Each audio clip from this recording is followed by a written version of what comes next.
सभी बच्चों का स्वागत है। बच्चों, आज हम इस वीडियो में कक्षा 10 हिंदी के काव्य खंड से भाषा एकमात्र अनंत है नामक शीर्षक की व्याख्या को पढ़ेंगे, जिसके रचयिता अशोक वाजपेयी जी हैं।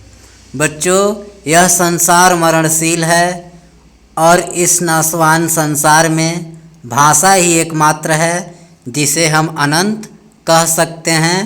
इसी बात को कवि ने इस कविता के माध्यम से बताया है।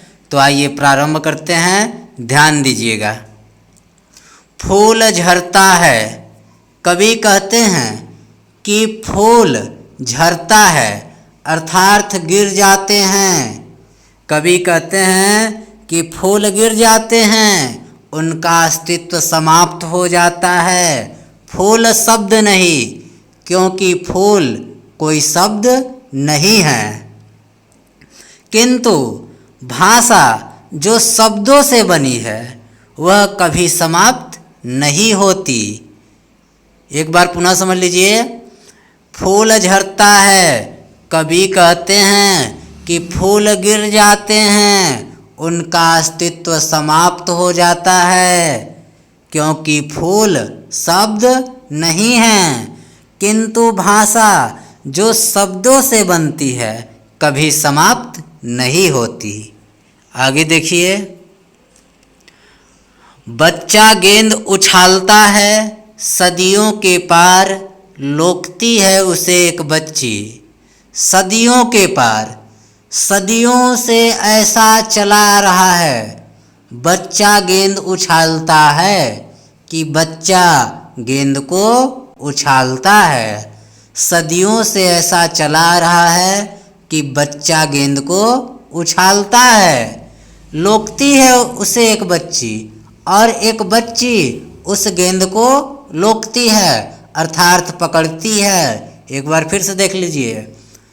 सदियों के पार, सदियों से ऐसा चला आ रहा है। बच्चा गेंद उछालता है कि बच्चा गेंद को उछालता है। लोकती है उसे एक बच्ची और एक दूसरी बच्ची उस गेंद को पकड़ती है। इसी प्रकार सदियों बाद भी भाषा का अस्तित्व समाप्त नहीं होता। भाषा का अस्तित्व सदैव बना रहता है, सदियों से चला आ रहा है। आगे देखिए। बूढ़ा गाता है एक पद, दोहराता है दूसरा बूढ़ा। भूगोल और इतिहास से परे किसी दालान में बैठा हुआ। ध्यान दीजिएगा। भूगोल और इतिहास से परे अर्थात हटकर, भूगोल और इतिहास से हटकर किसी दालान में बैठा हुआ, किसी बारामदे में बैठा हुआ। दालान अर्थात बारामदा। भूगोल और इतिहास से परे किसी बारामदे में बैठा हुआ। बूढ़ा गाता है एक पद। बूढ़ा एक पद गाता है, दोहराता है दूसरा बूढ़ा और दूसरा बूढ़ा उसे सुनकर दोहराता है। फिर से समझ लीजिएगा।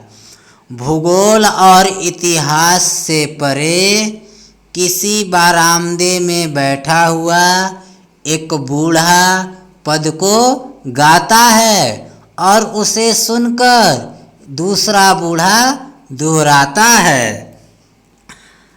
इसी प्रकार भाषा भी पीढ़ी दर पीढ़ी किसी न किसी रूप में सदियों से चली आ रही है। आगे देखिए बच्चों, ध्यान दीजिएगा। न बच्चा रहेगा, न बूढ़ा, न फूल, न दालान, रहेंगे फिर भी शब्द। भाषा एकमात्र अनंत है। भविष्य में न बच्चा रहेगा, न तो बच्चा रहेगा, न बूढ़ा और न ही बूढ़ा रहेगा, न गेंद न फूल और न गेंद और न फूल, न दालान और न ही दालान अर्थात बरामदा रहेंगे। फिर समझ लीजिए। भविष्य में न तो बच्चा रहेगा, न बूढ़ा रहेगा, न गेंद, न फूल न बरामदा रहेगा। रहेंगे फिर भी शब्द सदैव रहेंगे, क्योंकि शब्द भाषा का भाग है। भाषा एकमात्र अनंत है और भाषा ही एकमात्र अनंत है जिसका अंत कभी संभव नहीं है। बच्चों, वीडियो पसंद आया होगा तो वीडियो को लाइक कर दीजिएगा, साथ ही चैनल को सब्सक्राइब कीजिएगा और जाकर प्लेलिस्ट में चेक कीजिएगा। वहाँ पे कक्षा 10 हिंदी के सभी चैप्टर की वीडियो उपलब्ध है। धन्यवाद।